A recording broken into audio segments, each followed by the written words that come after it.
In your dental practice, learn an amazing lesson from Hell's Kitchen restaurant. Absolutely, there's no question about it. I certainly learned one there, and I'm going to share that with you today and more on this episode of the Dental Practice Fixers podcast. I'm Dr. Richard Madow, co founder of the Madow Center for Dental Practice Success. And you can always find me at rich@madow.com. That's RICH at MADOW.com. So here's the story and how this will help you and your practice. A short time ago, I was in Las Vegas with my brothers. My brothers are David and Marshall. You may know about them. I talk about them all the time. They are also both dentists, the crazy Madow family, three brothers, three dentists. And we also have something we call our annual brothers trip. And this time actually, it usually revolves around the concert. And this time we were in Las Vegas. We were seeing Dead and Company at Sphere, which is just an unbelievable experience. I would highly recommend seeing a show at Sphere. There aren't that many choices, and Dead and Company are playing there. I know Eagles are doing some more shows there. Backstreet Boys are coming there. Some other artists. Check it out. It's awesome. Anyway, we were there not just for that, but to have fun in Vegas with the bros. And one of the things, I think the very first day, we had an amazing dinner at Hell's Kitchen. You're probably familiar with Hell's Kitchen from the TV show and the celebrity chef thing. And it was really cool. I'm not a huge fan of the reality show TV chef. Actually, I'm not a fan at all. I didn't know much about it, but I reviewed a few episodes ahead of time, knowing we were going there. And it was an awesome place. It was a tough reservation. Had to reserve, months ahead of time, and we got like a 5 p.m., something pretty early. And the place was just rocking. It was packed and there was electric energy there. And of course, the food was incredible. And we're having such a great time. We're eating, we're drinking, we're laughing, we're catching up because the three of us hadn't been together in person for quite a while. And you know what happens? We kind of lost track of time and we're shooting the breeze. And before we even looked up, 3 hours had passed. And, at a restaurant, especially a crazy busy one like that with tough reservations and people waiting, we really had worn out our welcome. But the thing is, we're having so much fun, we didn't realize it. And I got to say, um, apologetically, none of us picked up on the signals. The server was walking by, giving us the hairy eyeball and saying, is there anything else we wanted? And the check arrived without us asking, all those things that it was kind of closing time for the Madow table. Then we finally realized we had maybe worn out our welcome, and we see the host walking towards our table. He was walking with purpose, and I think we all knew it was about to happen. But here's the thing. What would most people in that guy's position have done at this point? Let's say you're in a really busy restaurant, they need to turn the table over. You've just kind of abused your time. Let's face it, that's what we did. Not intentionally, but we did. I think most people, restaurant hosts or managers and maitre d's, waiters, servers, whatever, would come over and just say something like, hey, I'm so sorry, but there's a 2 hour limit per table, or we need this table for other guests, or, can you please pay your check and get the hell out of here? Just some version of that. It's not the nicest thing to have to tell someone it's time to leave, but instead, this guy walked over and gave us a huge smile like we were the most important customers in the whole place. And he said, you gentlemen seem to be having so much fun, and we'd love to see that at our restaurant. Is it okay if I escort you over to the bar area so you can continue your evening here? And it's like, boom, masterclass in handling a tough conversation. Nobody likes to go over and say to a party, especially, I mean, this place wasn't cheap. We're about to drop hundreds of bucks. He didn't want to come over and say, hey, your time is up. You got to get the heck out of here. He handled it so perfectly. We all just had a big smile by the time he kicked us out of our table because he did it in the right way. He made us feel good. He made the restaurant look good. And we did go over to the bar and continue our conversation. So they even got more money out of us. It was awesome.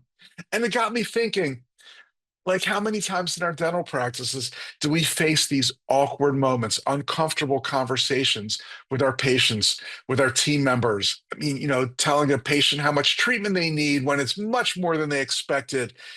Maybe you have to discuss a team member's performance with them, or maybe they're not the right fit, or maybe they need to improve somehow. Maybe they just really screwed up and it's something that needs to be discussed.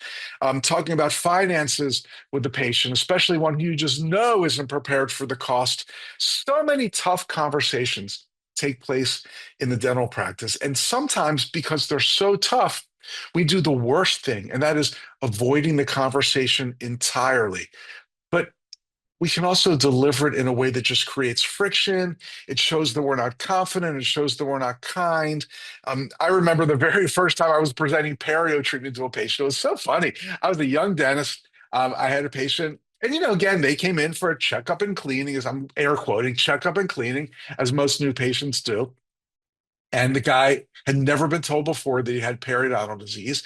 And I'm sure I did a horrible job of explaining it to him. I didn't have my skill level up yet. And then it came to the fee, and I'm like hemming and hawing. I'm thinking, oh my God, this guy came in for a cleaning. I've got to tell him how much a scaling and root planing is. And I was probably sweating. I was visibly uncomfortable. And finally, it's like, drum roll, please. Do, do, do, do.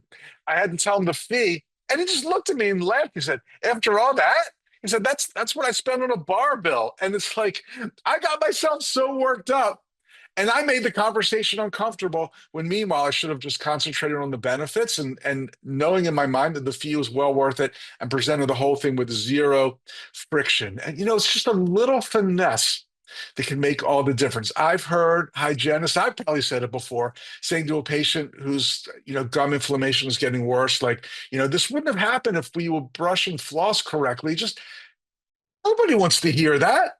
How about like, hey, I see what's happening here, and let's talk about how we can get you back on track. Or patients talking about fees and they ask for a discount, and you say like, oh, I'm sorry, we don't offer discounts. How about, hey, great news for that. We've got flexible payment options to make this work out. Let's review them with you.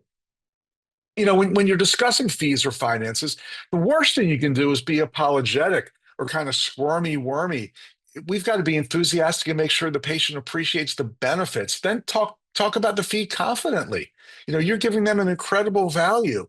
The worst is, and I don't recommend this, but if someone after multiple tries is just not a good fit, and you know that it's time for them to leave, I mean, just saying like, hey, you're fired. Get the heck out of here. Just, I don't know.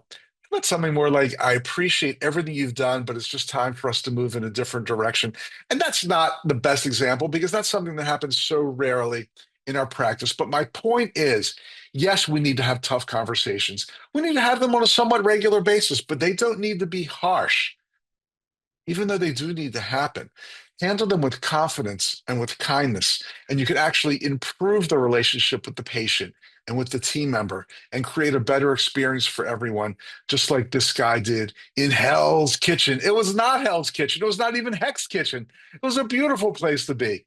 And we had so much fun and this memorable story. So just remember, difficult conversations should be done with kindness, with finesse, with a smile, with enthusiasm. There's always a positive way to approach a difficult conversation. I'll bet if we were, before this whole conversation started, this podcast started, if me or any of us were told, hey, you're the host in a restaurant, somebody's been hijacking your table, you got to kick them out, we might not have been able to come up with the right way to do it. So think about it, be creative, plan it ahead of time.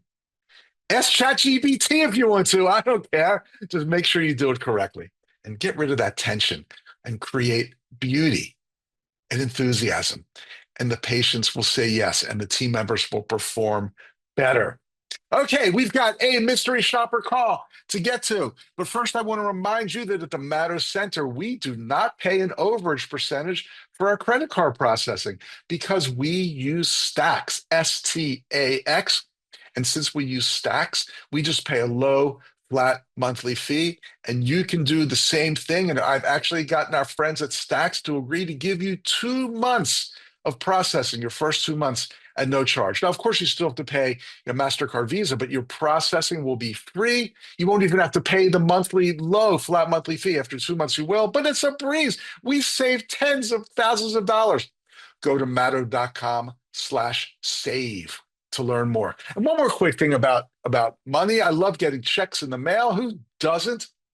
Right now, gold and precious metals are practically at an all-time high. So it's the best time ever to convert your dental scrap into cashola. But don't get ripped off because most of these companies that do it are, shall we say, unscrupulous.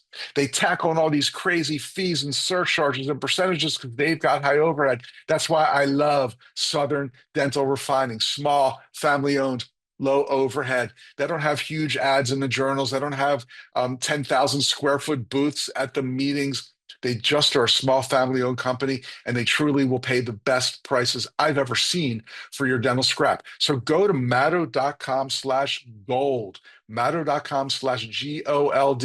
You'll get a prepaid label. You throw your scrap in a lab box or an old Amazon box, whatever, send it in. You will get the best price for it. We've had Madow friends who have gotten checks for $6,000, $8,000, $10,000. Do it now. Gold is super duper high.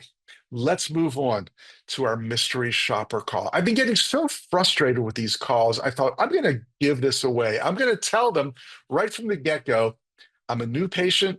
I want to come in and I want to ask, how long will it take for me to get an appointment? Now, it drives me crazy, as you know, when a practice can't see a new patient for 6 weeks or 8 weeks. And that's what I wanted to learn in this call. But I also want to see, of course, if I set this up on a silver platter by telling them I want to come in as a new patient, will they actually ask for the appointment? Let's find out what happened. Hello, thank you for calling dentistry. My name is Perla. How may I help? Hey, how long would it take for a new patient to get in for a checkup and cleaning? Let me check 1 second. I'm not sure what she was checking. It took her forever. As you'll see, she's going to check, then come back and say something, then come back and check more. I'm assuming this person is sitting at the front desk, right in front of their little computer station. It was a pretty simple question. Good to see you.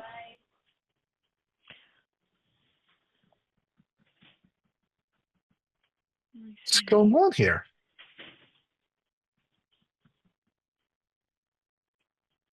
I was not expecting this. Must be a lot going on in that schedule. I was trying to figure out when, but we can see you next Tuesday at 2 p.m. Tuesday tomorrow? No, next Tuesday. Next Tuesday. See you next Tuesday. And how much will that appointment cost just for a checkup and cleaning? Without dental insurance? Yes. $250 for everything, X-rays, exam, and prophy, and your cleaning. A prophy and a cleaning. Mhm. And is that like a full set of X-rays? Mhm. Full set. Got it. Okay, great. Well, thank you so much. You're welcome. Take care. Okay. Bye. Take care. I love how you get a prophy and a cleaning. That's awesome. Oh man, I don't know what took her so long, but we'll forgive that. She was certainly super nice. Um, I don't understand. I just don't get it. I called saying I want to come in for a checkup and cleaning. Of course, I don't use the dental terms. If you call, I want to make an appointment for an examination, a prophy, and a full set of radiographs. Nobody calls asking that, except maybe a bad mystery shopper call. I want to come in for a checkup and cleaning. She can get me in about a week. And then I'm still acting interested. And she doesn't even say, okay, let's get you in the schedule. She told me when she could get me in, but she didn't really offer the appointment. Come on, offer the appointment. Give me two good choices. Do something to get me. Remember, if you don't get the patient off the phone into the appointment and into the appointment book, no matter how well you answer their questions, no matter how friendly you have been, you didn't really do your job. So let's learn something from it. If you're somebody who answers the phone in a dental practice, now you know what not to do, and you certainly know what to do. So let's do it. All right, cool. That's going to be it for today's episode of the Dental Practice Fixers. I'm Dr. Richard Madow. You can find me at rich@madow.com. My email address, obviously, that's RICH@MADOW.com. I'm going to be hitting the road to do a bunch more live meetings presenting my signature course, how to I can't even remember the name of my own signature course, how to create a memorable patient experience in your practice. We talk about new patients, getting patients who have slipped through the cracks back in. We talk about creating an experience that's so amazing that everybody says yes to their treatment. They refer their friends and family. They do all the things we want them to do. And the team's happier, the doctor's happier, the patients are happier. It's an awesome course. If you have any influence in your area in bringing in CE speakers, let me know. Send me an email at rich, RICH, @Madow, MADOW.com. I'm Dr. Richard Madow. Thanks for spending time with me. I hope to see you soon. Bye.